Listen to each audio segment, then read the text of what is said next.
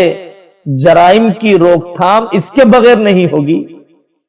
فارسی زبان میں کہاوت ہے، اردو زبان میں کہاوت ہے، مگس کو باغ میں جانے نہ دو، ناحق خون پروانوں کا ہوگا۔ مکھی باغ میں جائے گی تو پروانے مریں گے، کیا مطلب ہے؟ مکھی باغ میں جائے گی شہد کی تو پھر رس چوسے گی، رس چوسنے کے بعد شہد کا چھتا بنائے گی، شہد کا چھتا بنانے کے بعد اس چھتے سے موم بنتا ہے اور اس موم سے چراغ جلائے جاتے ہیں، اور جب موم بتی جلتی ہے، چراغ جلتا ہے تو پروانے آتے ہیں، پروانے آتے ہیں تو مر جاتے ہیں۔ تو یہ سارا پروانوں کے قتل کا انتظام ہوا ہے، موت کا نقصان ہوا ہے مکھی کے باغ میں جانے کی وجہ سے، شہد کی مکھی کے باغ میں جانے کی وجہ سے۔ تو کہنے والا کہتا ہے کہ مگس کو باغ میں جانے نہ دو، ناحق خون پروانوں کا ہوگا۔ ناحق کیوں مروانا چاہتے ہو؟ بے پردہ جانے والی عورتیں دنیا کے کتنے مردوں کی گندی نگاہوں کا مرکز بن رہی ہے، کتنے جوانوں کی زندگیاں اور صحت تباہ کرنے کا ذریعہ بن رہی ہے۔ لعن اللہ الناظر والمنظور الیہ، دیکھنے والے پر بھی اللہ کی ناراضگی برستی ہے اور جو دکھاتی پھرتی ہے اس پر بھی ناراضگی برستی ہے۔ اتنی موٹی موٹی مثالیں ہیں۔ آپ وہ چاکلیٹ خریدتے ہیں جو ڈھکا ہوا ہو، کورڈ ہو، آپ وہ شکر نہیں خریدتے، وہ مٹھائی نہیں خریدتے جو کھلی ہو، آپ اپنے فون کو کور لگواتے ہیں، کھلا نہیں رکھتے ہیں، نازک چیز ہے، ٹوٹ پھوٹ نہ جائے، لکیریں نہ پڑ جائے، پیسے چھپا کر رکھتے ہیں، چور کی نظر نہ پڑ جائے۔ دماغ کو اللہ نے چھپا کر رکھا، نازک اور قیمتی چیز ہے۔ آنکھوں کو اللہ نے ہڈی کے خول میں رکھا، دل کو اللہ نے پھسلیوں میں پھنسا کر رکھا تاکہ اس سے کوئی نقصان نہ پہنچ جائے۔ یہ آپ کے قیمتی ہونے کو بتلا رہا ہے، یہ آپ کے نازک ہونے کو بتلا رہا ہے، فطری ضابطہ ہے۔ کھلی ہوئی چیز جب چوری ہو جائے تو چور کے جرم سے زیادہ کھلا رکھنے والے کا جرم ہے۔ بے پردہ عورت سے جب زنا کیا جائے، جب بے پردہ عورت کا قتل کیا جائے تو قاتل سے بڑی مجرم وہ عورت ہے جو بے پردہ نکل رہی ہے۔ پردہ کسی سے معاف نہیں، حجاب کسی سے معاف نہیں، ابو بکر و عمر سے معاف نہیں، حضرت رسول اللہ صلی اللہ علیہ وسلم کی بیویوں سے معاف نہیں۔ وَإِذَا سَأَلْتُمُوهُنَّ مَتَاعًا فَاسْأَلُوهُنَّ مِنْ وَرَاءِ حِجَابٍ، اگر عشرہ مبشرہ شہدائے بدر، اصحاب بدر کو بھی آ کر اگر ملنا ہے اپنی ماؤں سے، حضرت آقا صلی اللہ علیہ وسلم کی بیویوں سے، تو پردے کے پیچھے سے ہی مانگنا ہے، پوچھنا ہے، علم حاصل کرنا ہے۔ اور قرآن نے آگے کہا ذالکم اطہر لقلوبکم وقلوبہن، اسی میں ان بیویوں کے ازواج مطہرات کے دل پاک رہیں گے اور اسی میں تمہارے دل بھی پاک رہیں گے۔ بے پردگی کے ساتھ دل کبھی پاک نہیں رہ سکتے ہیں۔ حضرت محمد صلی اللہ علیہ وسلم نے بے پردگی نہیں اپنائی۔ جو واقعات کچھ آتے ہیں وہ ابتدائے اسلام کے آتے ہیں، لیکن معمول اور مداومت اسی پر تھی کہ صحابیات بھی حضرت محمد صلی اللہ علیہ وسلم سے پردہ کیا کرتی تھی۔ کسی ولی سے پردہ معاف نہیں۔ ہمارے شہر کے ایک بزرگ گزرے ہیں، مسکین شاہ رحمت اللہ علیہ، ان کے پاس ایک مریدن آئی اور انہوں نے کہا کہ حضرت آپ بھی بوڑھے ہو گئے، ہم بھی بوڑھے ہو گئے، ٹھیک ہے میں آپ کے سامنے بیٹھتی ہوں، بیان سنتی ہوں۔ تو انہوں نے کہا کہ بیٹا آپ بوڑھے ہیں یا ہم بوڑھے ہیں، لیکن نفس بوڑھا نہیں ہوا اور اللہ کے رسول صلی اللہ علیہ وسلم کی شریعت بوڑھی نہیں ہوئی۔ ہاں مجبوری کی جگہ ہے، الگ ہے ڈاکٹر کے سامنے، لیکن چوڑیاں اجنبی مردوں سے پہنوانا یہ تو انتہائی بے غیرتی ہے، یہ تو انتہائی درجے کی بے شرمی ہے۔ اپنا ہاتھ چوڑیاں پہننے کے لیے، اپنا جسم ٹیلر کے پاس ناپنے کے لیے پیش کرنا، سوچا نہیں جا سکتا ہے کہ کوئی مسلمان بہن بھی اس قسم کی حرکت کر سکتی ہے۔ گھر تنگ ہے، دیور سے بھی پردہ ہے، اسی درجے کا پردہ ہے۔ الحم الموت، یہ کہا گیا کہ جیسے موت سے ڈرتے ہو ویسے دیور سے ڈرو۔ یہ ہندوانہ طریقہ ہے کہ سالی آدھی بیوی ہوتی ہے اور دیور آدھا شوہر ہوتا ہے، یہ ہندوؤں کا طریقہ ہے۔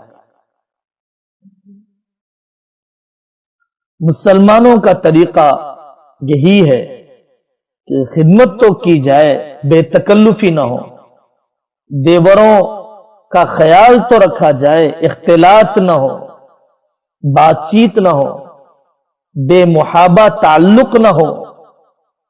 یہاں فتنے کا زیادہ اندیشہ ہے۔ جو بھی نامحرم ہے وہاں سے نکاح کرنے کا داعیہ اور وہاں سے نکاح کرنے کا ارادہ آدمی کے دل میں کبھی بھی پیدا ہو سکتا ہے۔ اسی لیے تو اللہ کی شریعت میں اس کو نامحرم قرار دیا گیا ہے۔ اور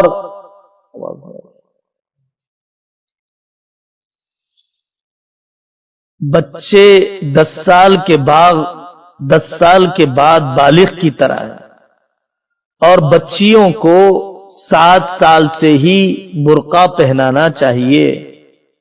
10 سال میں برقع چھوڑنے پر سختی کرنا چاہیے۔ جب وہ سیانی ہو جائیں تو برقع پہننے کی عادی بن چکی ہو۔ یہ ہمارے پاس عجیب طرح کی رسم ہے کہ بچیاں جب بالغ ہوتی ہیں تو عقیقے کے نام پر ساری دنیا کے سامنے بے پردہ کیا جاتا ہے۔ جب وہ مکلف ہو رہی ہے تو اب تو پردے کا اہتمام ہونا چاہیے، اب تو اسے فرائض اور نمازوں کے سلسلے میں کوئی نرمی نہیں کی جانی چاہیے، لیکن الٹی روش ہے، نہایت بے غیرتی کا طریقہ ہے۔ یہ کہا جاتا ہے کہ اگر 7 سال سے برقع پہنائیں گے، 10 سال سے برقع پہنائیں گے تو لوگ بڑی عمر والی سمجھیں گے،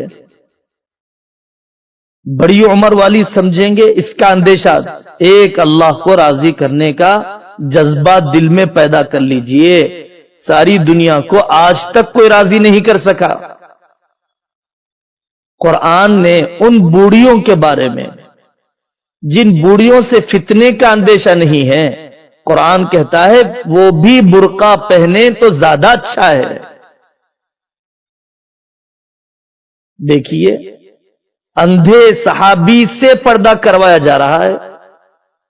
آقا صلی اللہ علیہ وسلم نے فرمایا افعمیاوانی انتما الستما تبصرانہ، کیا تم دونوں بھی اندھی ہو چکی ہو، کیا تمہیں نظر نہیں آتا؟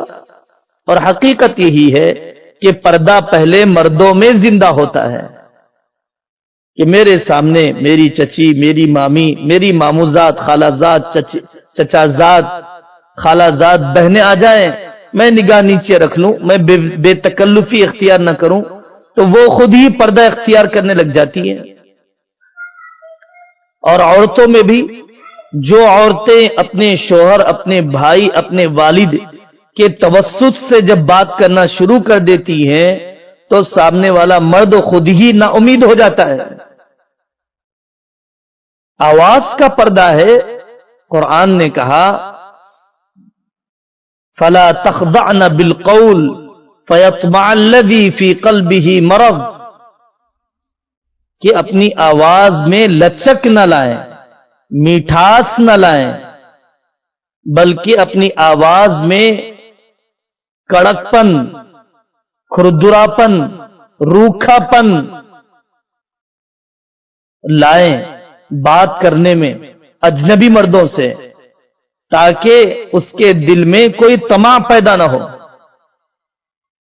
یہ حضرت رسول اللہ صلی اللہ علیہ وسلم کی بیویوں کے توسط سے ہمیں کہا جا رہا ہے۔ سنا بعض بہنیں ابتدائی زمانے میں جب فون پر اجنبی مردوں سے بات کرتی تھیں، کپڑا رکھ کر بات کرتی تھیں تاکہ میری فطری آواز، نسوانی آواز اجنبی مرد کے کان میں نہ چلی جائے۔ دیکھیے حضرت محمد صلی اللہ علیہ وسلم کی بیویوں سے کوئی امتی حضرت محمد صلی اللہ علیہ وسلم کے بعد نکاح کر ہی نہیں سکتا ہے، تو وہاں تو فتنے کا اندیشہ کم ہے۔ وَأَزْوَاجُهُ أُمَّهَاتُهُمْ، وہ تو میری ماں ہے، لیکن اس کے باوجود بھی اس قدر سخت پردہ کروایا جا رہا ہے، تو پھر ہمیں سوچنا چاہیے۔ ایک میں نے ستر کو بیان کیا، دوسرا حجاب اور پردے اور برقعے کی تفصیلات کو ذکر کیا، اب تیسرا درجہ ہے حیا۔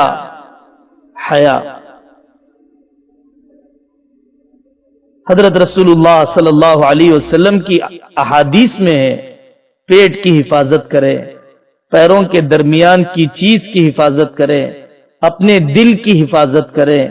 یہ اللہ تعالی سے حیا کرنے کا حق ادا کرنے والا ہے، جس نے ان تین چیزوں میں مکمل احتیاط کر لی اور مکمل اللہ تعالی کی مرضیات کا، چاہتوں کا لحاظ کر لیا۔ اللہ سے پردہ، بعض صحابہ رضی اللہ عنہم اجمعین حمام میں بھی غسل کرتے تھے تو کپڑے بدلتے وقت جھک جاتے تھے کہ میں اللہ تعالی سے حیا کرتا ہوں۔ ایسے لوگ تھے جب اپنی گھر والی سے، بیوی سے ملاقات کرتے تب بھی کوشش کرتے تھے کہ جسم ڈھکا ہوا رہ جائے جتنا ہو سکتا ہے، تاکہ میں اللہ تعالیٰ سے حیا کرنا چاہتی ہوں، کہ اللہ تعالیٰ سے میں حیا کرنا چاہتا ہوں۔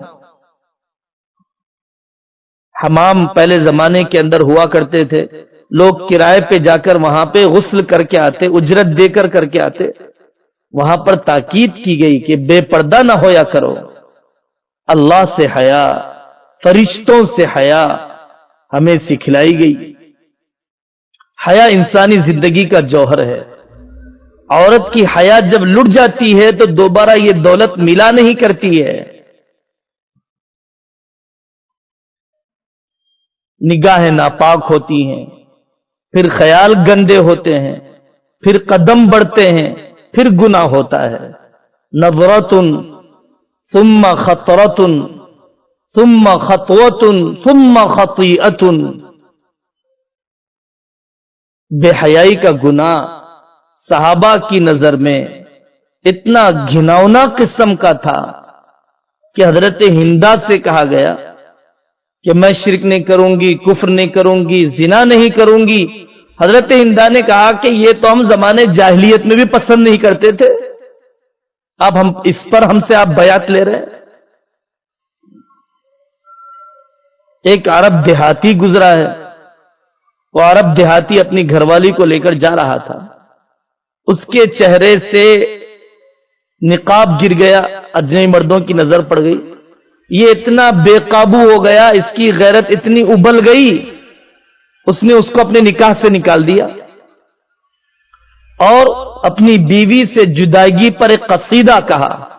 اس قصیدے میں کہتا ہے میں تمہیں چھوڑ کر چین سے رہ نہیں پاؤں گا، لیکن میں کیا کروں میری طبیعت کا، میں دیہاتی آدمی ہوں، میں نے دیکھا کہ کسی نہر سے کتا پانی پی لے تو سانپ اس سے پانی نہیں پیتا ہے، اور میں اس کھانے کو پسند نہیں کرتا جس میں مکھی منہ ڈال دے. میں اس عورت کو نکاح میں کیسے رکھ سکتا ہوں جس کے چاہنے والے کوئی اور بھی ہو میرے سوا، اور اس کے عشق، اس کے چہرے کے حسن پر نظر پڑ جائے میرے علاوہ کسی اور نامحرم کے بھی. فتنوں کے دور میں تو اور بھی پردہ کرنا ضروری ہے. جس زمانے میں محرم رشتہ داروں سے مرد اور عورت محفوظ نہ ہو تو نامحرموں سے کیسے محفوظ رہیں گے؟ گاڑیاں چلانا، حادثے ہو جاتے ہیں، جسم کھل جاتا ہے، اجنبی مرد پکڑتے ہیں، رات کا اندھیرا ہے، پیٹرول ختم ہو گیا، ویران جگہ ہے، کیسے کیسے خطرات. جو عورتیں گاڑیاں چلانے کی عادی ہوتی ہیں ان کے مرد بھی بے فکر ہو جاتے ہیں. کتنا کرم ہے میرے رب کا، اللہ نے آپ کو سیکورٹی دی ہے، مجبور نہیں بنا دیا، لاچار نہیں کر دیا.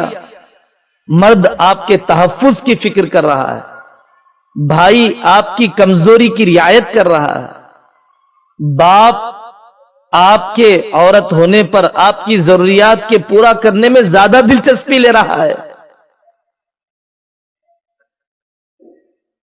ایک بھائی اور بہن کے اندر لڑائی ہوئی. بھائی نے اپنی بہن سے کہا کہ چپکلی نکل گئی تو تم ڈر گئی. یورپ کی عورتیں شکار کرتی ہیں، یورپ کی عورتیں ورزش کرتی ہیں، فائٹنگ کرتی ہیں، باکسنگ کھیلتی ہیں. تو اس سمجھدار بہن نے کہا بھیا آپ میرا موازنہ یورپ کی عورتوں سے نہ کیجیے، ان کو آپ کے جیسے بھائی نصیب نہیں ہے کہ جو قدم قدم پر مجھے سہارا دیتے ہو. انہیں میرے والد کے جیسے باپ نصیب نہیں ہے جو باپ میرے ہر دم میرے گھر کے باہر کے کاموں کے سلسلے میں فکر مند رہتا ہو. انہیں میرے شوہر کی طرح شوہر نصیب نہیں ہے جو مشکل کاموں کا بوجھ اٹھا کر آسان کام، گھریلو کام، امور خانہ داری کے کام ہی مجھے دیتا ہے.